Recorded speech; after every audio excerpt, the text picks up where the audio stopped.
I once believed that after she grew weary of the chaos of high society, she would long for the warmth of our humble beginnings.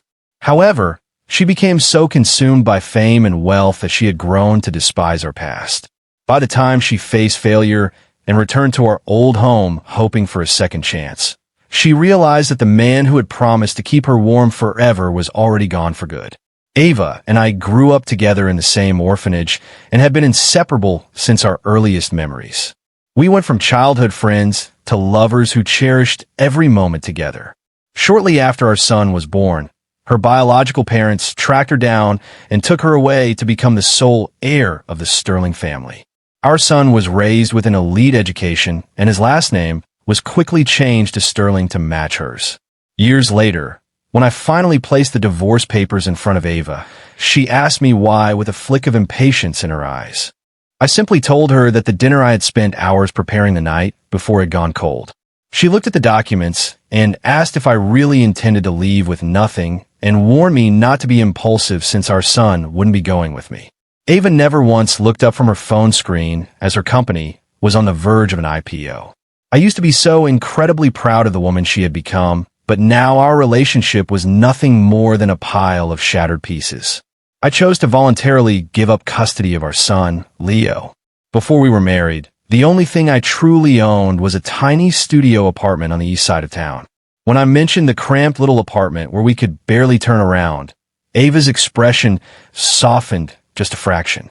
She asked if I was still upset about Julian dropping her off the previous night and insisted he was just a business associate. I reminded her that he was a frenemy who knew perfectly well she was married, but continued to chase her anyway. I fell silent and just watched Ava for a moment since it had been a long time since we really looked at each other. Her makeup was flawless, and her expensive pink diamond earrings likely cost more than our entire household budget for the last few months. Only a few years had passed, but everything between us had changed beyond recognition. When I shook my head, she grew irritated again and demanded to know why I was doing this. I repeated calmly that it was because the dinner I made the night before had gone cold. Before the Sterling family reclaimed Ava, I supported us as a full-time short story writer, and my only real passion was cooking for her. Ava was a finance major, and her entry-level salary was so low that we had to pinch every penny just to get by. She was often too busy to even think about lunch, so I would pack her meals in a thermal container and deliver them to her office every day. Back then, she would always smile and tell me it was the most delicious food she had ever tasted. After the Sterling family brought her into the fold, she insisted on keeping her surname as Miller and flatly refused to even consider a divorce. During that first year of her new life, I continued to prepare all 3 of her meals just like I always had. She would curl up on the sofa and tell me that she wanted to eat my cooking for the rest of her life. A few years later, a suitor brought her home late one night while she was completely intoxicated. I took her from the man and tried to steady her while suggesting she eat something to settle her stomach. She glanced at the meal I had waiting and told me that the house had professional chefs and I didn't need to cook every single day anymore. She asked me why I refused to join the company and wondered if I planned to just stay idle forever. I never had a head for business, and I certainly had no desire to get involved with the Sterling family empire. Our son Leo was incredibly attached to her, and he would only come down for dinner once he heard her voice in the house. I tried to hand him a bowl of food, but he shook his head and refused to take it. When I asked him why he wouldn't eat, Ava jumped in to defend him and told me I was being too harsh. She claimed he simply preferred fine dining over home-cooked meals and saw no issue with his behavior. Feeling emboldened by his mother's support, Leo pushed the porcelain bowl off the table and watched it shatter on the floor. The hot soup splashed everywhere and scalded my arm, but Ava only rushed to pull the boy into her arms and comfort him. Once she was sure he was okay, she finally turned her attention back toward me. She told me to just let the staff clean it up because she was exhausted. Looking into her confused eyes, I realized I didn't even have the energy to argue with her anymore. To her, the only things that mattered were multi-million-dollar business deals and the growth of her company. Leo remained completely indifferent to my injury because his elite upbringing had taught him to look down on me. He He had expressed his desire for a more impressive father figure multiple times in front of our guests. He wanted a father who dominated the boardroom, rather than a man who spent his days in the kitchen studying recipes. When a morning light filled the room, Ava finally noticed the burn marks on my arm. She told Leo to come over and comfort me, since I had been hurt the night before. Although Leo was a champion in public speaking at school, he became completely silent the moment he stood in front of me. Having never known my own father, I always assumed that unconditional love would be enough to build a bond with my son. The harsh reality was that I apparently had no talent for parenting a child like him. Leo gave me a frigid look, and I realized I hadn't heard him call me dad since he was a toddler. He told me flat out that I didn't deserve to be his father. Ava gave Leo a playful pinch on the nose as a token punishment for his rudeness. She told me that the apartment on the east side was in terrible condition and it would take time to get the utilities back on. She suggested I stay in the mansion for now and reminded me how much I loved the expensive cookware she had bought for me. I informed her that I had already packed my single suitcase the night before. I told her she could throw away the kitchen equipment if nobody was going to use it. It felt absurd to even mention it, because the Sterling household was run by professional caterers who delivered every meal on a strict schedule. If it hadn't been for my presence, this mansion wouldn't have even needed a kitchen in its original design. Ava asked if I was heading back to the east side and offered to have the butler drive me there. I declined her offer and told them both to have a doctor run a full allergy panel so they could give the results to their new chefs. I turned my back on them and walked away without looking back a single time. These were the two people I had loved more than anyone else in the entire world. Instead of going straight to my old apartment, I decided to visit the orphanage in South Boston where I'd spent my childhood. Ava used to promise that we would visit the orphanage together one day. However, her new family clearly thought the place was beneath them, so the trip was postponed until it was finally forgotten. I had been quietly donating a portion of my writing income to the facility for years without telling anyone. The director recognized me the moment I walked through the front gates. She had no idea that Ava and I had separated, and she immediately started reminiscing about her younger days. We had both been raised within those walls, and I remembered how small we were when we first met. The director pointed toward the kitchen and recalled how I used to follow the cook around and beg to help out with the meals. Ava had always hated garlic, even though the orphanage rules didn't allow for picky eaters. Whenever I managed to get into the kitchen to help, I always made sure to leave the garlic out of whatever she was eating. The director's stories brought back so many memories that I felt a sudden urge to get back into the kitchen. She laughed and told me I could handle the lunch service for the day as if I were a kid again. Before long, a group of curious children gathered around the stove to watch me work while I prepped the soup and vegetables. The kids were cheering me on and telling me how good the food smelled as they promised to become chefs when they grew up. Listening to their innocent praise made me think back to the day I first met Ava's parents. It was a stark contrast to the judgment I faced that afternoon. Ava had been so nervous that day that her palms were dripping with sweat. When her parents learned that I was a novelist whose only hobby was cooking, they looked absolutely horrified. If they hadn't been so focused on maintaining their upper-class dignity, I'm certain they would have kicked me out of the house right then and there. Mr. Sterling had dismissed me as a man with no ambition and told Ava I wasn't worth her time. Word spread quickly through their social circles, and soon Ava was surrounded by new friends and family members. Whenever guests visited and saw me in the kitchen, they would make snide jokes about my choice of lifestyle. People would comment on how unusual it was to have a husband who did all the cooking. Julian even pretended to be concerned and asked Ava if she could stand the smell of grease on me when we went to bed at night. After hearing those comments for so long, Ava clearly started to feel embarrassed by my presence. She still tried to protect my feelings at first by asking me to let the staff handle the cooking whenever we had guests over.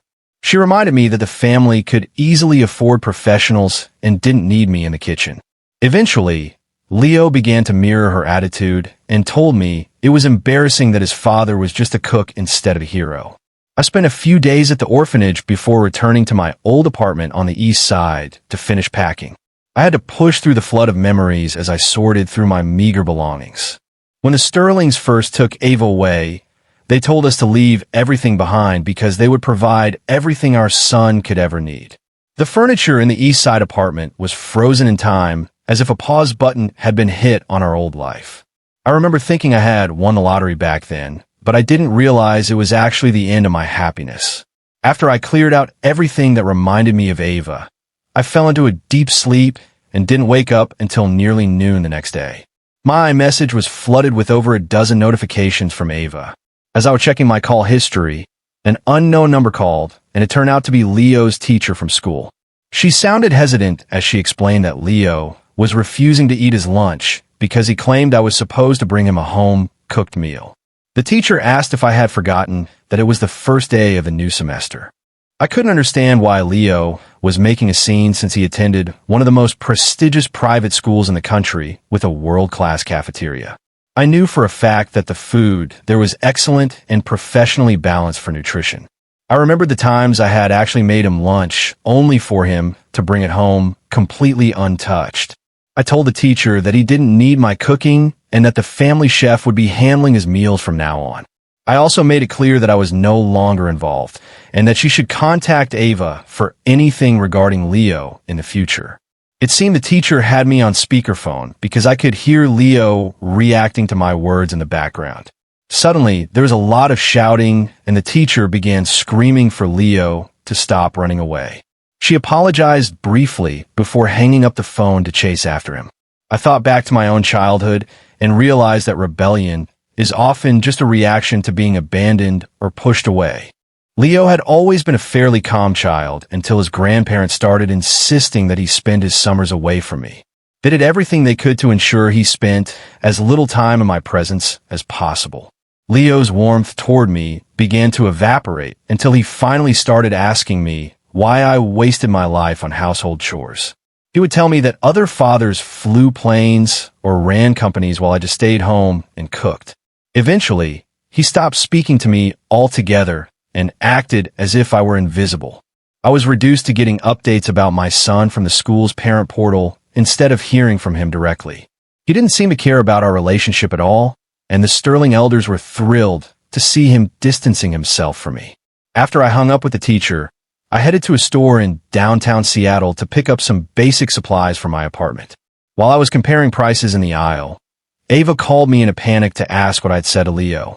She claimed he was refusing to eat anything and begged me to come back for the sake of our son. I then heard Julian's voice in the background suggesting that they just take the boy to his new upscale restaurant instead. Ava quickly hushed him and whispered into the phone that Julian was just a business partner. She sounded distressed as she asked me where her allergy medication was because the new chef had accidentally included carrots in her meal. Her helpless tone usually would have gotten to me, but this time I just felt annoyed.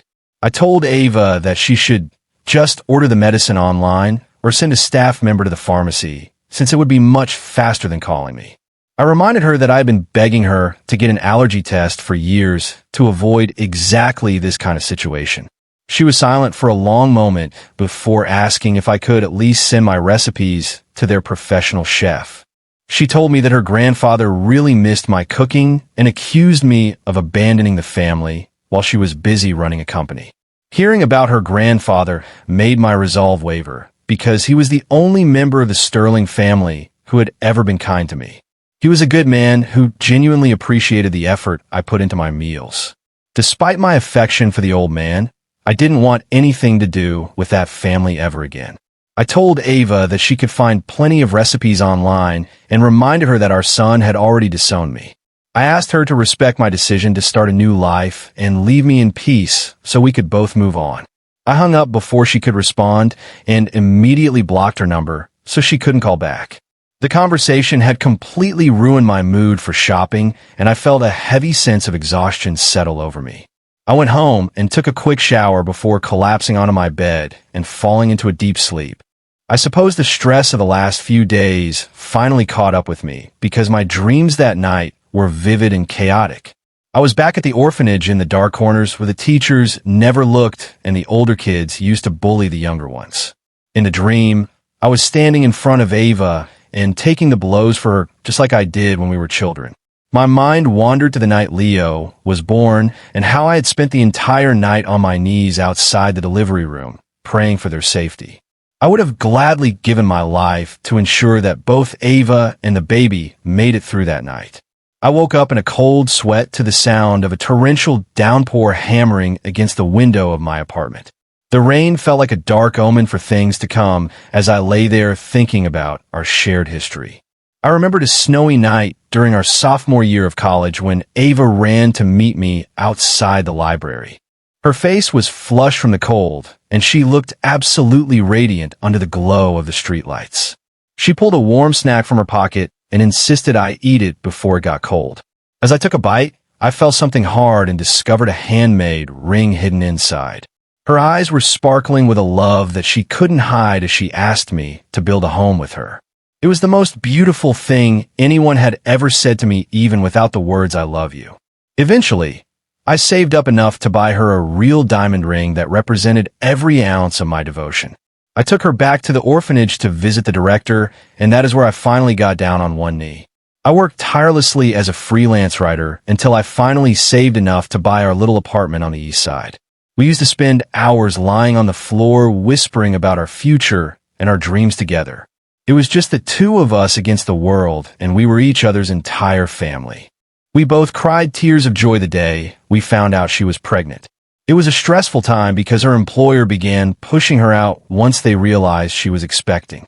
I handed over every cent I earned from my writing to her, so she could focus on her health and the baby without worrying about money. She used to worry about the toll writing took on my hands and would spend every evening massaging my wrist to help with the pain. I promised myself that I would do whatever it took to provide for her and the baby for the rest of my life. As the due date approached, the doctor jokingly asked me if I was hoping for a boy or a girl. I told him I wanted a daughter who looked just like her mother so I could shower her with the love we missed out on as orphans.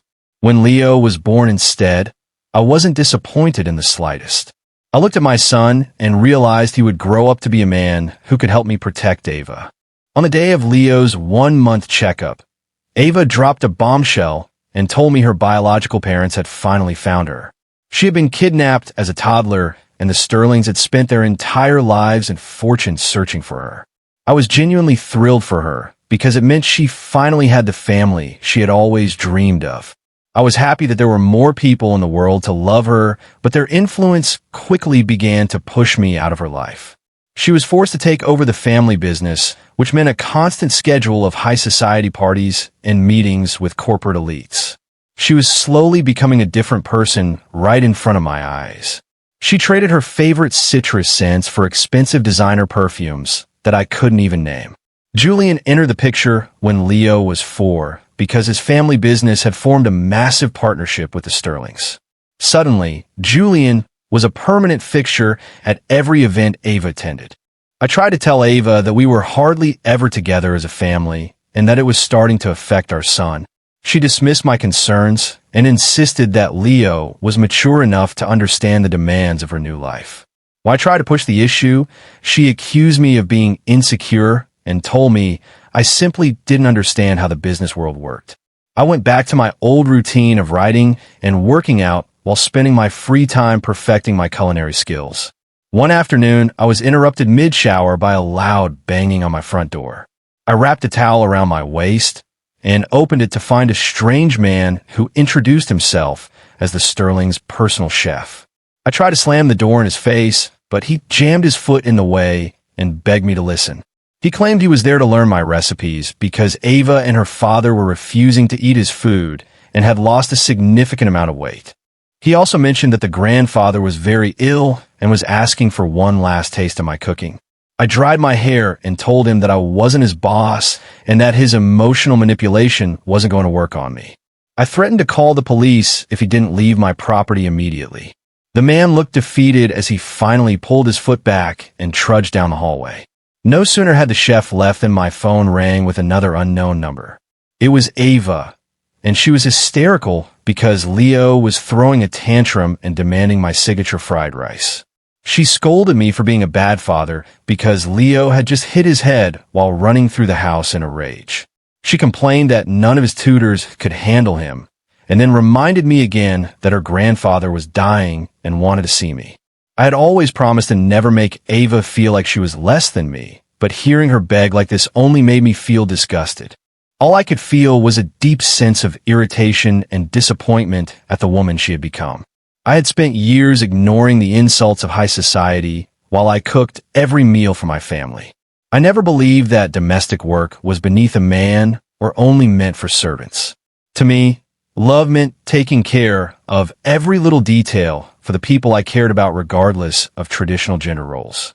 I used to keep track of Ava's cycle so I could have warm soup and medicine ready for her before she even asked. Whenever Leo got sick during the winter, I would make special nutritious meals and personally check in with his teachers at school. Meanwhile, Ava was always too busy with meetings or international flights to even notice what was happening at home. She never even bothered to reply to my messages about our son's health. Leo would go to his grandparents and tell them how embarrassing it was that his father was the one taking care of him. Even the special meals I made for her grandfather were twisted by the family into a narrative that I was just trying to secure a place in their will. My love for them was slowly eroded until there was nothing left but exhaustion and numbness. I told Ava that she of all people should know who I am since we grew up together. We were adults now, and we should be able to end things with some level of dignity and respect. I honestly couldn't understand how she and Leo had turned into such different people. I asked her if her new lifestyle had truly changed her this much, or if she was just trying to be someone she wasn't. I told her to have some self-respect and to set a better example for our son by leaving me alone. When she didn't respond, I lost the last bit of my patience and ended the call. The Sterling family wouldn't stop harassing me with their constant demands and strange tests of loyalty. I was completely exhausted by their drama and realized that I didn't need any of them in my life. The world keeps turning no matter who is missing, and I was ready to move on without them. Once I realized I didn't need them, I became even more determined to sell my apartment and leave. I wanted to take my savings and travel across the country to experience different cultures and flavors. I wanted to taste the spicy food of New Orleans and the hearty meals of Montana while exploring the country on my own terms. I wanted to discover the stories and history behind every dish I encountered on my journey. The Sterling family always thought that my passion for food was low class and embarrassing. I remembered a family dinner where I suggested taking Leo to a local food festival only to be shut down immediately. Ava told me that Leo was too busy with his advanced coding classes to waste time on such things. She said we could just hire a chef to make whatever food we wanted if it was that important. Her father chimed in and called me a simpleton who only thought about his stomach instead of having real ambition. I sold the apartment quickly and left town with nothing but a backpack and a sense of relief. I used to believe that I only cooked to see the smiles on Ava and Leo's faces. After everything that happened, I realized that my love for cooking was something that belonged to me alone. There is something magical about the process of preparing a meal and watching someone enjoy it for the first time. I started a TikTok account to document my travels and my cooking, which quickly gained a massive following. My first major stop was New Orleans, where I fell in love with the vibrant atmosphere and the incredible smell of Cajun spices. New Orleans is a city that truly lives for its food, and everyone there seems to have a deep appreciation for a good meal. I found a tiny hole-in-the-wall restaurant late one night, and the owner greeted me with a huge smile. He asked if I could handle real heat before serving me a bowl of his specialty gumbo. The first bite of that gumbo nearly knocked me over because the spice was far more intense than I had expected. I was coughing so hard that a group of locals at the next table started laughing and handed me a drink to cool my mouth down. I wiped the tears from my eyes and realized that I was finally starting to feel alive again. It felt like my entire soul was being purged by the heat, and it was an incredibly cathartic experience. I continued to share my culinary adventures on TikTok, and my audience grew larger every single day. Eventually, my journey took me north toward the vast and beautiful landscapes of Montana. The people in Montana were fascinated by my story, and I loved cooking the different dishes I had picked up on my travels for them. I was even invited to a massive ranch festival where the wide, open plains stretched out as far as the eye could see. The colorful flags were flapping in the wind, and the air was filled with the sound of music and laughter. When the sun went down, we lit a massive bonfire, and the food took center stage of the celebration. I finally understood the profound connection between the land we live on and the food it provides us. The stars above Montana were so bright that they seemed to merge with the distant lights on the horizon. I found myself crying softly in the dark where nobody could see me because I had once dreamed of sharing this moment with Ava. I finally realized that I didn't need her to be happy and that I was capable of finding my own path. I was finally free from her expectations and the constraints of our past life together. After several years on the road, I decided to finish my travels and return to the place where it all began. The director was celebrating her 60th birthday, and the orphanage was hosting a major charity gala to mark its anniversary. I volunteered to act as the head chef and helped organize the entire fundraising effort for the facility. One afternoon, the children brought home a stray puppy they had found injured in the woods nearby. The director was hesitant to keep it because of the extra work, but I promised to take full responsibility for its care. I wanted the kids to learn about compassion and what it means to look after another living creature. The children were so excited they practically brought the roof down with their cheering, and I found my room filled with candy they had left as a thank you. They used to call me James or Uncle, but eventually they all started calling me Dad. It was a bit overwhelming at first, but I understood how much these children craved a father figure. A local charity donated a stack of amusement park tickets to the orphanage, and I took a group of the kids for a day out. While I was at the ticket booth, a massive fight broke out among the children in line behind me. I heard one of them screaming that I was his father and that the others had no right to call me that. I rushed over and found Leo standing there shouting at the other children and claiming that he was my only true son. The other kids were yelling back that his name was Sterling and that my name was Miller, so he must be a liar. It had been years since I last saw him, and I barely recognized the tall, thin teenager standing in front of me.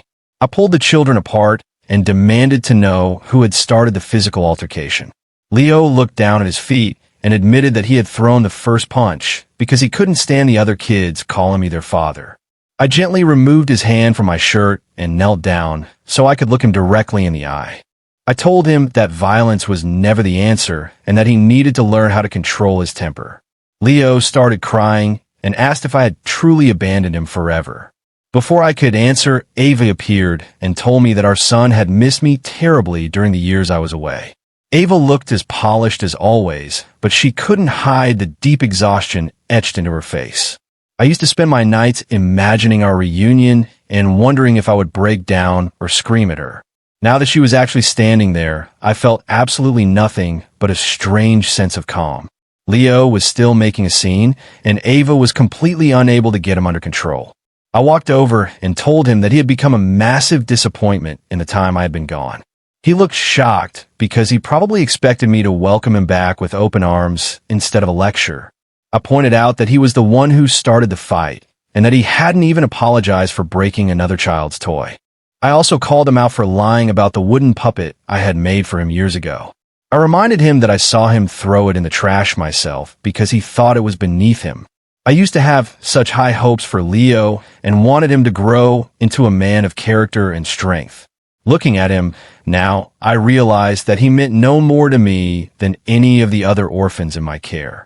The bond that once held us together had been completely severed by his own choices. I returned to the orphanage and started prepping dinner for the kids, as I did every single night. I was shocked to see Ava and Leo sitting at one of the tables waiting for a meal. I told them I hadn't prepared enough for them, and they would have to find somewhere else to eat. Ava looked deeply hurt and asked if it was really that much of a burden to just provide 2 extra plates. I reminded her that the orphanage operated on a very tight budget, and every meal was strictly accounted for. She went silent, and Leo just sat there staring hungrily at the food the other children were eating. The director noticed the tension and pulled me into her office for a private conversation. She informed me that the Sterlings had been the anonymous donors funding our recent trips and activities for the kids. I decided to make them a simple bowl of egg noodles since I knew exactly what they could safely eat. Leo devoured his meal in seconds and looked like he hadn't had a home-cooked meal in years. Ava just sat there staring at her bowl, without taking a single bite, as if her mind were somewhere else. Leo asked her twice if he could have her portion since she wasn't eating it. She suddenly snapped out of her trance and clutched the bowl to her chest as if it were the most precious thing in the world. It was a sweltering summer night, and Leo begged me to let him sleep in my room like we used to. He told me that he had been searching the internet for the stories I used to tell him, but could never find them. He specifically wanted to know if the mouse from one of my old tales ever made it through the giant Golden Gate. I was stunned by his sudden change of heart and couldn't help but remember a family dinner where he had disappeared. I had found him in the garden holding hands with Julian and acting like they were best friends. He had told me back then that Julian was much cooler than I was, and that he wished Julian were his father. Julian had laughed and told the boy that he would be happy to be his father if Ava agreed to it. Leo had insisted that his mother would definitely agree because she thought I was a useless loser. I pushed those painful memories aside and told Leo to go to sleep because I didn't want to hear another word about the past. I took him outside to where Ava was waiting and asked her when they were going to stop this ridiculous performance. I reminded her how much she had hated the orphanage when we were younger and told her to never come back. She just looked at me with a hollow expression before finally reaching out to lead Leo away. Leo clung to my leg and refused to move, which caused Ava to lose her balance and fall onto the gravel when she tried to pull him. He rushed to help her up while sobbing and asking me if I truly didn't love them anymore. I looked at them both and told Leo that he was the one who had pushed me away in the first place. The staff at the orphanage entered me into a national cooking competition without my knowledge because they believed in my talent.